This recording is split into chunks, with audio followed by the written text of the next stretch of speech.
Rumor's a Leo, and then my youngest, or my middle, her birthday's July 20th, so she's right on. She's both. Demi, can you look over at me for a second? You guys are both going to be talking. Okay.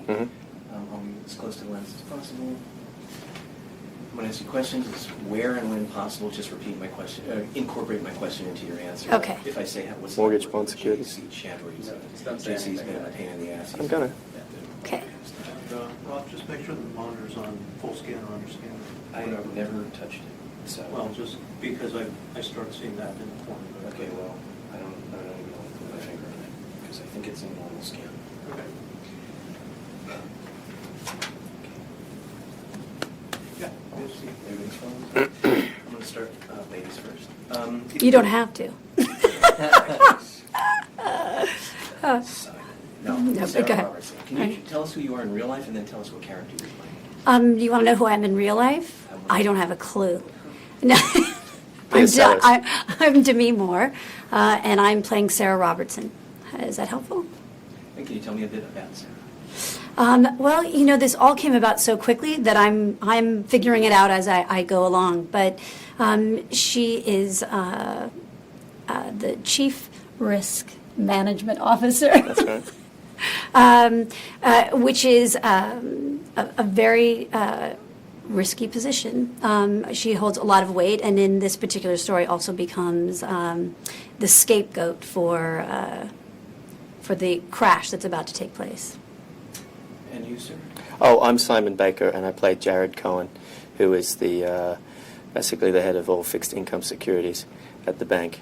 And the sort of, I guess, the professional relationship that we have is that I rely on fixed income securities making us money.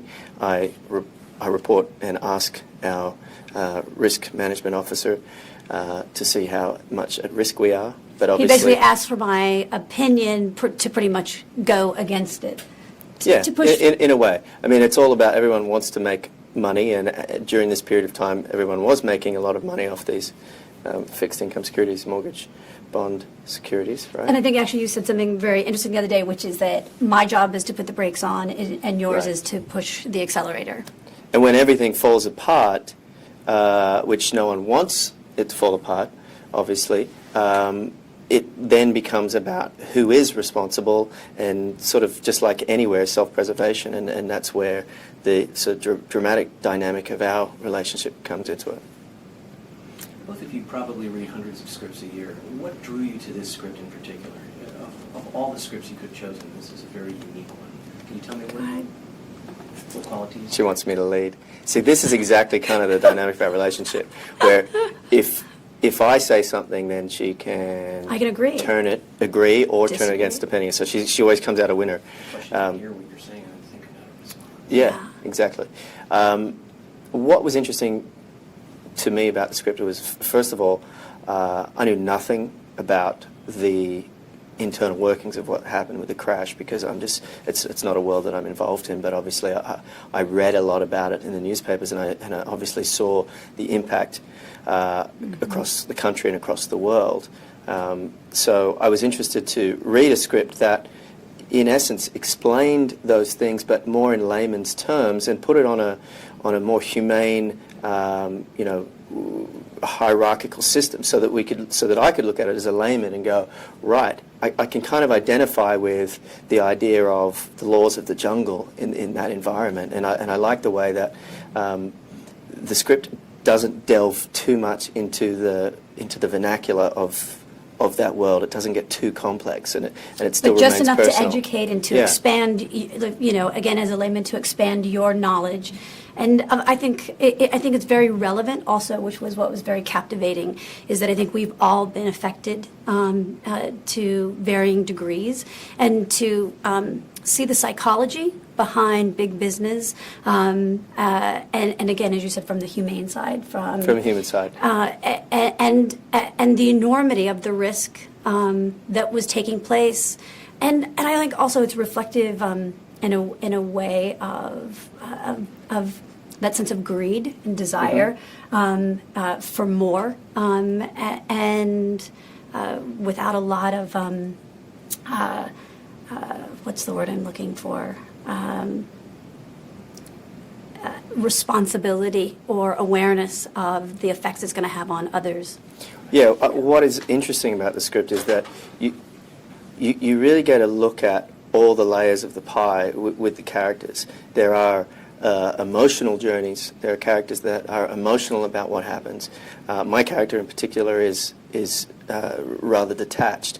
And in talking to a few people that are involved in this business, there is a certain detachment based on what they do, where their decisions are clinical in essence, and about self-preservation and preservation of the company or the firm as such, but the repercussions and ramifications of those decisions are enormous. And that's the side that I saw of it, the ramifications and the repercussions of those decisions. I didn't know how it actually went down, and what is interesting is to see how really just a bunch of people in a room making a decision saying this is what we're going to do, and we have to commit to it, and people saying no, that's ridiculous, this is what we have to do to preserve the firm and keep it alive. And it's just it's so simple and so enormous all at once, which creates this sort of great drama. And I think it'll be a great insight for the everyman to see how it goes down.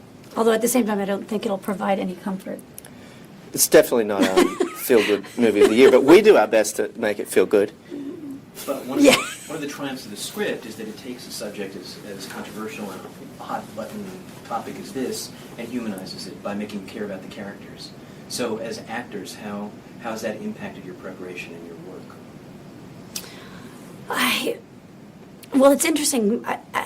The nature of how this started, which one, it came together very quickly, at least from where I sit, and I shot my last scene first, which in an interesting way really helped to open up the scope of this character, who I think is somebody who's really given up a lot of a personal life for the sake of her success in work, and to only find that she's been left with that rug being pulled out and nothing.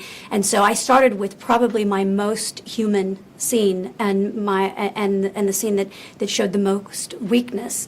And in a way that was excellent to work backwards, even though you'd like to kind of know where you're coming from usually before you get to the end, because it gave me a depth that actually I understood more, because I too do not know this world very well.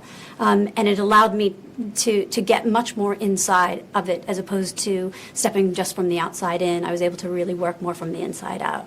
You know, some characters in the film are incredibly connected emotionally and feel the guilt and the responsibility of what they're doing. My character, who is far more clinical, the approach that I took was more about the struggle of not becoming emotional.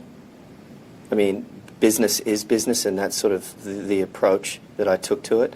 And it's almost between the two of us, in a lot of ways, it's a battle of wits. Well, for me, definitely trying to provoke her to become more emotional, because he who becomes emotional in this world falls. Has the greatest weakness. So the more that I could remain detached from it, and that's the struggle, because you cannot not realize how big the impact is going to be, but at the same time you cannot show a weakness. You know, when everyone else is chaotic and panicking, that's when the real survivor in this world really benefits. And sort of that's the conflict, certainly for my character. And the battle with Demi's character is are you going to crack or am I going to crack?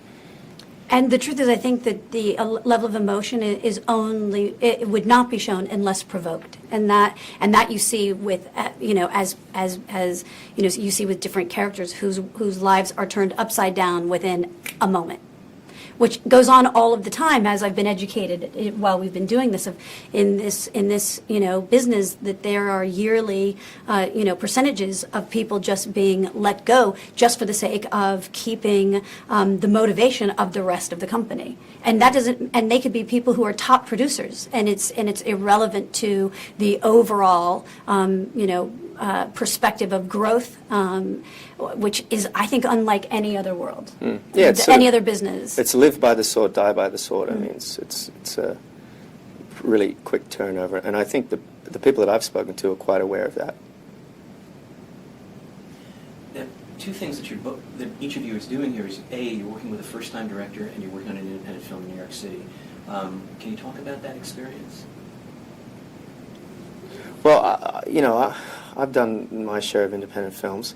I'm As have I, yeah. As have Demi. She's done a few studio movies, just one or two, a couple more than me. But we're having a great time. Look, working on an independent film to me is I like the pace of it. I like the sort of fly by the seat of your pants element to it. These guys have been pretty organized and pretty efficient. The cast is, I mean, you just... It's extraordinary. You could have a limitless budget and you still couldn't get a cast together like this. So, I don't know, these guys, they just tend to fail upwards constantly. So, I mean, I'm going to touch wood that everything turns out well. JC, who wrote the script, who really understands the world, is... Obviously, with any first-time director, there's a lot. The learning curve is incredible, but his level of optimism and enthusiasm, he's not stopped. Especially because I think he, in the process, without having any judgment for our lack of knowledge, the depth of his knowledge is only continually expansive. I mean, you know, there have been moments when we've sat down and having, obviously, when it's an independent working with, you know, limited budget, limited time, everything has to be done in overdrive, where he's completely said, here, let me explain what it is that you're actually saying and what that language is and what it really means. And it comes from him in such an easy, natural way because he's grown up around it and he's worked with it and he knows it. And I think that increases your level of trust and sense of safety with a first-time director. He's also adventurous. I mean, he's certainly interested for you to explore it a little bit on camera and take a few risks. He's not. And he's very open with the material and not precious about. Yeah, exactly. He doesn't sort of mollycoddle you in any way or sort of try to control you in any way. He's interested to see what you're going to bring to it. I'll tell you what is unique to this particular experience that I've never had is one, as you can see from behind us, this particular location, and the idea that everything is taking place, that we are our own little mini studio in the sky, where everything is taking place on this one floor of this office building, and there's something very intimate in a way that I think maybe people get in theater or on particular shows where they go back to the same place over and over, where we're in this environment and everything is where we can just walk across the hall and that's where somebody else's, dressing room is. And it's very different than everybody going off to their trailers or going and moving place to place. Yeah. Yeah. We should wrap it up. Yeah. Why do we have are we limited on our time? Are we only allowed 7.5 minutes? She's on fire. She's pulling out some expansive things. Come on. I'm going to get a pen and paper. Yeah, try. That's why your answers have been so incredible. You sort of tied so many loose ends up. My See, goodness, look that's at it, when you We're- get to do it we together. Two people. That's it. Yeah. Okay, so we got it. Yeah. Okay. No. Oh, Well, I mean. Come on, hit me. What do you want? What you got? Anything else? Let's do that one. Do that one, yeah. When people see this film, and obviously this film is very different from the films that we're seeing these days in theaters. It's a thinking person's film, but it's also about a very unfortunate time in our lives. What do you want people to take away from this viewing experience? Well, first of all, I mean, I think you could categorize this film from the outside, obviously as a thinking person's film. But I think what's interesting about this film is that I think the everyman can identify with this film because it really is, in essence,